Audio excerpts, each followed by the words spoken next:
Hello everyone, जय हिंद, वंदे मातरम। मैं Krishna sir आपका स्वागत करता हूं आपके अपने यूट्यूब चैनल कृष्णा स्टडी मस्ती पे। तो बने रहिएगा, वीडियो में अंत तक देखिएगा। आज का जो डिस्कशन करने वाले हैं भारतीय संविधान के टॉपिक को लेके चलेंगे एवं राज्य व्यवस्था। इसमें अगर आप देखेंगे तो इसमें वन लाइनर के फॉर्मेट में आपको क्वेश्चन दिए गए हैं। अगर आप यहाँ देखेंगे कि यूजफुल किसके लिए है तो बहुत ही ध्यान से देखिएगा। IAS, UP, PCS, BPSC, UK PCS, MP PCS, RPSC, CGPCS, JPCS, TGT, PGT, GIC, GDC, LT, assistant professor, UGC, NET, GRF, SET, एस्टेट, SSC, RRB, super TET, TET, C TET, UP triple SC, DSSB and other competitive exam. ठीक है, तो आपको यहाँ पे दिखेगा कि सारे जितने भी एग्ज़ाम है वनडे एग्ज़ाम, ठीक है, वहाँ पे अगर आप देखेंगे तो जो आते हैं संविधान के क्वेश्चन या राज्य व्यवस्था से जो क्वेश्चन आते हैं वो आपको यहाँ पे सारे के सारे क्वेश्चन देखने को मिलेंगे वनडे फॉर्मेट के रूप में। चलिए स्टार्ट करते हैं। और स्टार्ट करने से पहले चलिए तो यहाँ देखेंगे यूनिट फर्स्ट की अगर आप बात करेंगे तो यहाँ आपको नज़र आएगा जो चीज़ें वो बहुत ही ध्यान से देखिएगा कि भारतीय संविधान की ऐतिहासिक पृष्ठभूमि। ठीक है, अगर हम बात करते हैं तो ये यूनिट 1 है। ठीक है, चलिए स्टार्ट करने से पहले किसी ने क्या खूब कहा है कि कीमत आप ही को चुकानी है अगर सपना आपने देखा है। ठीक है, अगर सपना कोई आपने देखा है तो उसकी कीमत आप ही को चुकानी है, अन्यथा कोई दूसरा नहीं चुकाएगा। ठीक है, जितना बड़ा सपना होगा उसकी कीमत उतनी बड़ी चुकानी पड़ती है, क्योंकि बेटा भाई बाबू इतना याद रखना कि 8 घंटे की ड्यूटी करके आप बड़ा आदमी नहीं बन सकते हैं। अगर आपको बड़ा आदमी बनना है तो आपको 15 से 16 घंटे ड्यूटी करना ही पड़ेगा, दूसरा कोई विकल्प नहीं है।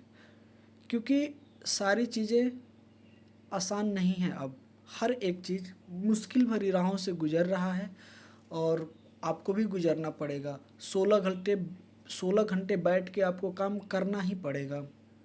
ठीक है, तो ये चीज़ आप याद रखिएगा कि मुझे 16 घंटे काम करने हैं। ये कभी अपने दिमाग से निकाल दीजिएगा कि मुझे सिर्फ आप 8 घंटे काम करने हैं या 6 घंटे काम करने हैं। जनरली जो होता है वो होता है कि 8 घंटे काम करने हैं, लेकिन अब वो समय बदल चुका है। अगर आपको बड़ा आदमी बनना है तो 8 घंटे की जगह 16 घंटे काम करने पड़ेंगे। ठीक है, याद रखिएगा, सीधे दुगना टाइम। क्योंकि जो चीज़ 60 साल में हमें करना है, ठीक है, और हम उसको अगर सोच रहे हैं कि नहीं वो चीज़ें हमको 20 साल में मिल जाए, तो समय तो लगेगा ना, टाइम लगेगा ना। तो उसके लिए हमें टाइम कम लगे, इसलिए हमें क्या होना है, उस वर्क पे टाइम ज़्यादा देना है। ठीक है, इस चीज़ को आप याद रखिएगा। चलिए स्टार्ट करते हैं। देखिएगा, बड़ा ही प्यारा पॉइंट है कि लोकतंत्र, प्रतिनिधि संस्था, तानाशाही शक्तियों पर अंकुश और विधि के शासन की संकल्पनाएं भारत में नई नहीं है। प्राचीन भारत के अनेक भागों में गणतंत्र शासक प्रणाली, प्रतिनिधि विचारक मंडल और स्थानीय स्वशासी संस्थाएं विद्यमान थी। वैदिक काल से ही लोकतंत्र की संस्थाओं का उल्लेख मिलने लगता है। ऋग्वेद तथा अथर्ववेद में सभा और समिति जैसी संस्थाओं का विवरण मिलता है। चोलकालीन स्थानीय स्वशासन प्रणाली लोकतंत्र के आधार स्तंभ के रूप में मानी जाती हैं। ठीक है, चलिए आगे देखिएगा। 31 दिसंबर 1600 ईस्वी को लंदन में कुछ व्यापारियों द्वारा स्थापित की गई ईस्ट इंडिया कंपनी ने महारानी एलिजाबेथ से शाही चार्टर प्राप्त कर भारत तथा दक्षिण पूर्व एशिया के कुछ हिस्सों के साथ व्यापार करने का एकाधिकार प्राप्त कर लिया। ठीक है, उसके बाद आता है पॉइंट सेकंड की प्लासी के युद्ध। प्लासी का युद्ध कब हुआ था? 1757 में। याद रखिएगा, प्लासी का युद्ध कब हुआ था? 1757 में। कंपनी की विजय के साथ ही भारत में अंग्रेजी शासन की नींव पड़ी। ठीक है, तो ये वही पॉइंट है जब भारत में अंग्रेजी शासन की नींव पड़ती है। कब? प्लासी के युद्ध में। प्लासी कहाँ है आप बताइएगा? प्लासी जगह कहाँ है? तो ये बंगाल में पड़ता है। प्लासी कहाँ पड़ता है? तो प्लासी बंगाल में पड़ता है। ठीक है, और आपको बहुत ही जान के आश्चर्यचकित होगा कि 1764 का जब चौसा का युद्ध हुआ था, ठीक है।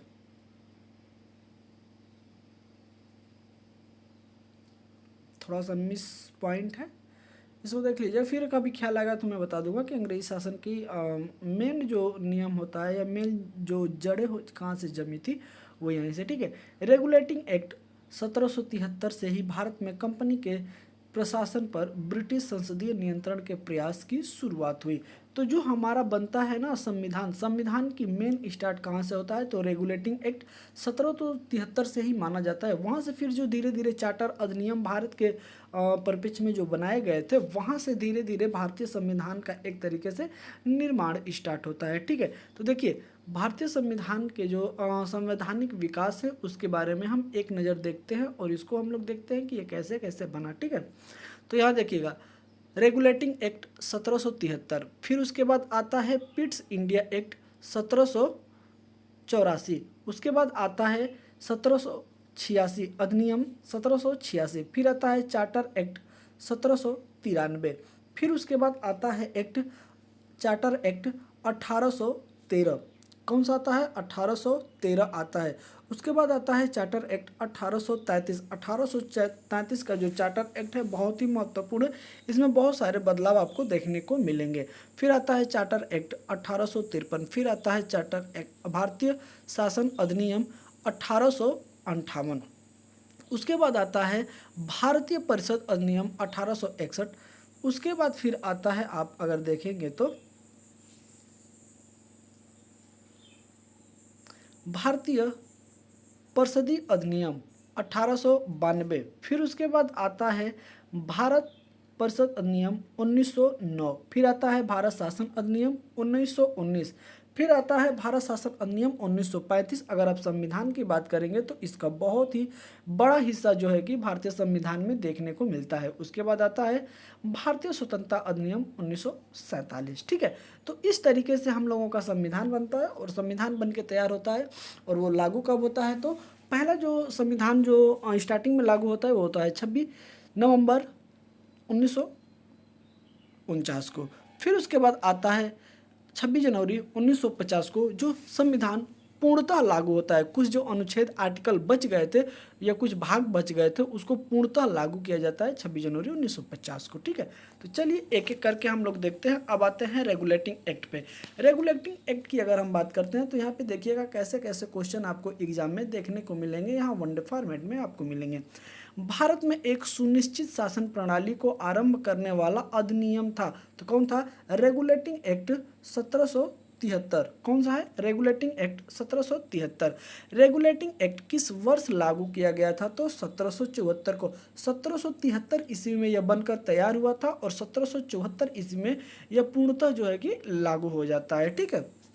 इसके अंतर्गत अगर हम बात करते हैं तो बंगाल प्रेसिडेंटी प्रशासन हेतु एक गवर्नर जनरल की नियुक्ति किस अधिनियम के तहत की गई थी, तो वो अधिनियम था रेगुलेटिंग एक्ट 1773 का, ठीक है। 1773 रेगुलेटिंग एक्ट के तहत बंगाल प्रेसिडेंसी प्रशासन हेतु एक गवर्नर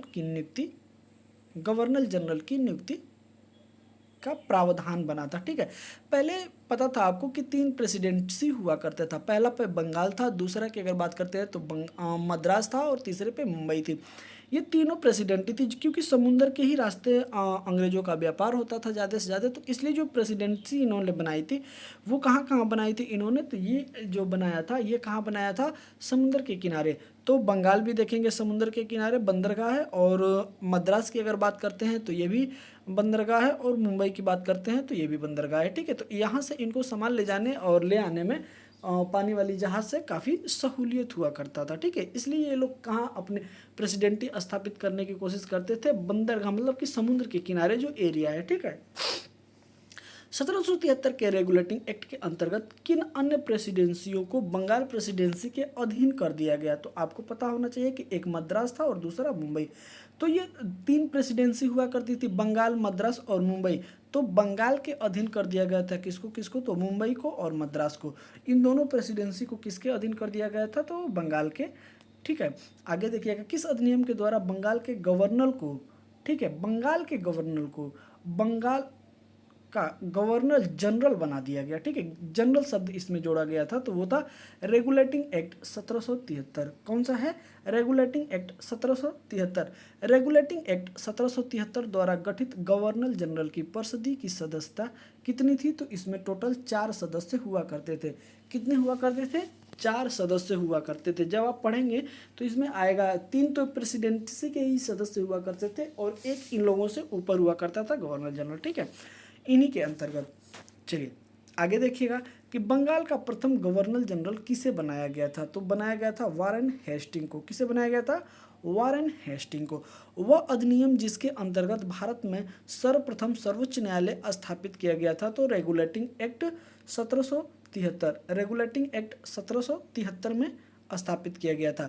अब आपसे अगला क्वेश्चन ही पूछ रहा है कि रेगुलेटिंग एक्ट 1773 द्वारा सर्वप्रथम कहाँ एक सर्वोच्च न्यायालय की स्थापना किया गया था? तो कहाँ किया गया था? कलकत्ता में। क्योंकि जितने भी अधिकार थे वो कंपनी के थे और प्रेसिडेंसी 3 हुआ करती थी और तीनों में सर्वोच्च कौन हुआ था? बंगाल। तो जो भी निर्णय लिया जाता था वो बंगाल में बैठ के लिया जाता था, इसलिए जो सर्वोच्च न्यायालय की स्थापना हुआ था वो कहाँ हुआ था? तो वो बंगाल में हुआ था। कहाँ हुआ था? बंगाल में हुआ था। ओके, आगे देखते हैं। अगला देखिएगा पॉइंट बड़ा ही प्यारा है कि रेगुलेटिंग एक्ट 1773 द्वारा स्थापित सर्वोच्च न्यायालय में न्यायाधीशों की संख्या कितनी हुआ करती थी? तो न्यायाधीशों की संख्या 4 हुआ करती थी। एक मुख्य न्यायाधीश थे और 3 अन्य थे, ठीक है। 3 अन्य प्रेसिडेंसी के देखते थे और एक उसमें से मेन हुआ करते थे मुख्य न्यायाधीश, ठीक है। चलिए यही जो है कि प्रथा, यही जो है शासन प्रणाली आज भी भारत में फॉलो की जाती है। जितने मुख्य न्यायाधीश होते हैं उस पर एक जो है कि मुख्य न्यायाधीश बनाया जाता है, ठीक है। न्यायाधीशों की संख्या अलग होती है और उसमें से एक को बनाया जाता है जो कि भारत के न्यायाधीश होते हैं, ठीक है, मुख्य न्यायाधीश। तो इस समय कौन है आप अभी हमें कमेंट करके बताएंगे। अगर हम बात करें तो उन्होंने अभी हाल ही में स्टेटमेंट दिया था कि भारत के युवा काकरोच है और उसके बाद ही काकरोच जनता पार्टी की स्थापना होती है और उसके फॉलोअर जो हैं वो बीजेपी से आगे निकल जाते हैं। अभी बहुत सारी चीज़ें चल रहा है, लेकिन अभिजीत दीपके ने ये सुनिश्चित किया है कि वो 6 जून की सुबह में दिल्ली एयरपोर्ट पे आ रहे हैं। ये पढ़ते हैं यूएसए में, ठीक है, यूएसए में अभी पढ़ाई कर रहे हैं और वहीं ये रहते हैं, लेकिन वहाँ से इन्होंने निश्चय किया है भारत आने का और यहाँ से फिर ये लोग जाएंगे पुलिस स्टेशन, जो है कि प्रोटेस्ट करने के लिए इन्होंने मांग रखी है। क्या होता है, आदेश इन्होंने मांगा है कि हम लोग जंतर मंतर पे शांतिपूर्ण जो है कि धरना प्रदर्शन करेंगे और इनका कहना है कि धर्मेंद्र प्रधान जो है वो इस्तीफा दे, नीट पेपर जो लीक हुआ है उसके तहत, ठीक है। अगर आप मिनिस्टर हैं और अगर आपके नीचे से अगर ऐसी बड़ी घटनाएं होती हैं तो फिर आप काहे लिए पद पे रुके हैं, ठीक है। तो इस सारी चीज़ों को देखते हुए अब तो 6 जून का सुबह का इंतज़ार करना है और 6 जून की शाम को हम लोग देखते हैं कि निर्णय क्या होता है।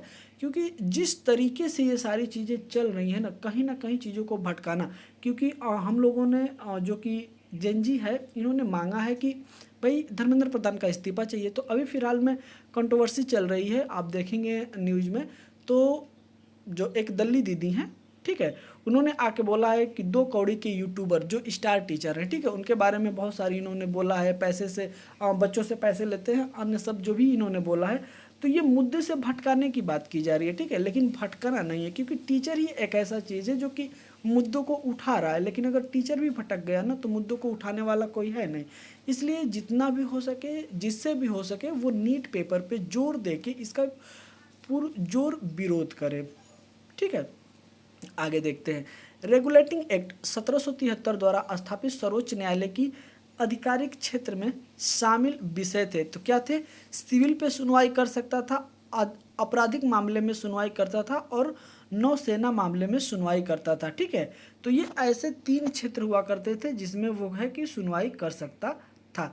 आगे देखिएगा, 1773 के रेगुलेटिंग एक्ट द्वारा स्थापित सर्वोच्च न्यायालय के निर्णयों के विरुद्ध अपील हो सकती थी। कहाँ हो सकती? तो प्रिवी काउंसिलिंग कहाँ हुआ करता था? लंदन में।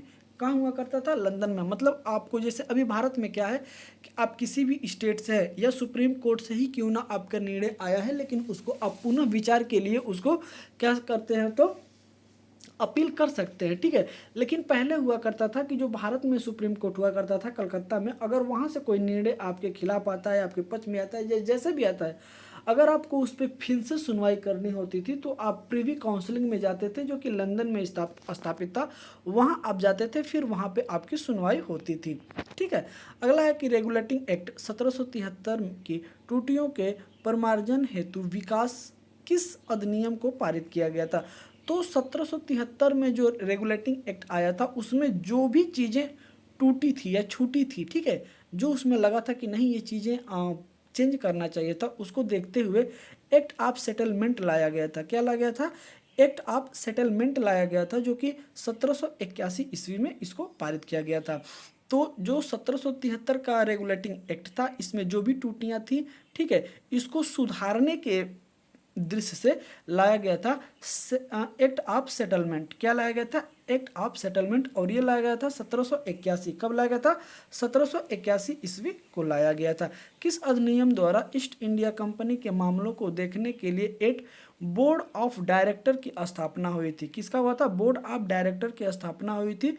रेगुलेटिंग एक्ट 1773, ठीक है। हुआ क्या था कि 3 प्रेसिडेंटी सदस्य हुआ करते थे, बंगाल प्रेसिडेंटी, मुंबई प्रेसिडेंटी, और उसके बाद एक हुआ करता था मद्रास प्रेसिडेंटी, ठीक है। और इन तीनों लोगों से ऊपर हुआ करते थे बोर्ड ऑफ डायरेक्टर्स, ठीक है।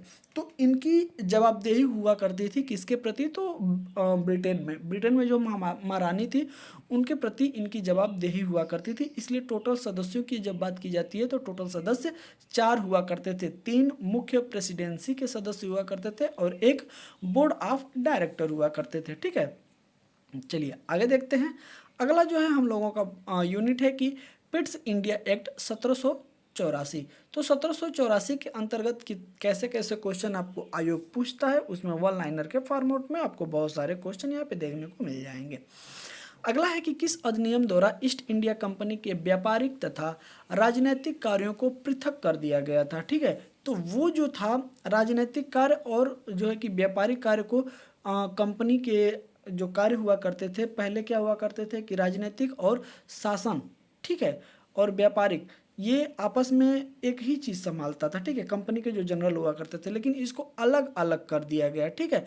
तो ये किस एक्ट के द्वारा हुआ था? तो पिट्स इंडिया एक्ट 1784 के द्वारा इसको अलग अलग कर दिया गया था, ठीक है। एक ही लोगों के हाथ में न रहेगा। एक मुख्य हुआ करते थे जो कि व्यापारिक और, ठीक है, कार्यों के, और एक मुख्य हुआ करते थे राजनीतिक कार्यों के। दोनों लोग अलग अलग चीज़ देखते थे और दोनों लोगों की जवाबदेही होती थी बोर्ड ऑफ डायरेक्टर को सूचना देना, और उनकी जवाबदेही हुआ करती थी लंदन में जो महारानी थी, ठीक है। ऐसे याद रखिएगा। पिट्स इंडिया एक्ट 1784 के अंतर्गत ईस्ट इंडिया कंपनी पर राजनीतिक नियंत्रण एवं निरीक्षण हेतु किस संस्था की स्थापना की गई थी? तो बोर्ड ऑफ कंट्रोल, नियंत्रक मंडल का जो है कि उस पर क्या हुआ था? तो स्थापना किया गया था, ठीक है। आगे है कि पिट्स इंडिया एक्ट 1784 के तहत पूरब के देशों में ब्रिटिश उपनिवेशकों के प्रशासन पर नियंत्रण तथा निरीक्षण का उत्तरदायित्व किस पर था? तो बोर्ड ऑफ कंट्रोल पर। किस पे था? बोर्ड ऑफ कंट्रोल पे। अगला है कि 1784 के पिट्स इंडिया एक्ट के अधीन गठित किए गए बोर्ड ऑफ कंट्रोल के सदस्य की नियुक्ति की जाती थी ब्रिटिश साम्राज्य द्वारा। ब्रिटिश सम्राट द्वारा की जाती थी इनकी नियुक्तियां, ठीक है। ये उन्हीं के प्रति क्या हुआ करते थे? उन्हीं के प्रति जवाबदेह हुआ करते थे। ये उन्हीं को जवाब देते थे कि यहाँ पे क्या हो रहा है, कैसे हो रहा है, ठीक है। पिट्स इंडिया एक्ट 1784 के तहत कंपनी के व्यापारिक मामलों के अधीक्षकगण की अनुमति किसके पास थी? तो वो थी बोर्ड ऑफ डायरेक्टर्स के पास हुआ करती थी, ठीक है। और इसमें कितने मेंबर हुआ करते थे? तो इसमें मेंबर की संख्या टोटल 4 हुआ करती थी, ठीक है। तो ये भी क्वेश्चन आपसे पूछ सकता है, ठीक है। अगला अगर हम बात करते हैं तो अगला देखिएगा, अगला है अधिनियम 1786 के में जो पारित हुआ था, ठीक है। तो चलिए इस सेशन को हम लोग अगले वीडियो में कंप्लीट करेंगे। तब तक के लिए जय हिंद, वंदे मातरम। सेशन आपको कैसा लगा जरूर आप हमें कमेंट करके बताएं। वन लाइनर फॉर्मेट में आपको बहुत ही प्यारे प्यारे क्वेश्चन यहाँ पे देखने को मिल जाएंगे, ठीक है। चलिए इसी के साथ मैं अपने वाणी को विराम देता हूँ। मिलता हूँ आपसे अगले सेशन में। तब तक के लिए जय हिंद, वंदे मातरम। अपना ख्याल रखिएगा।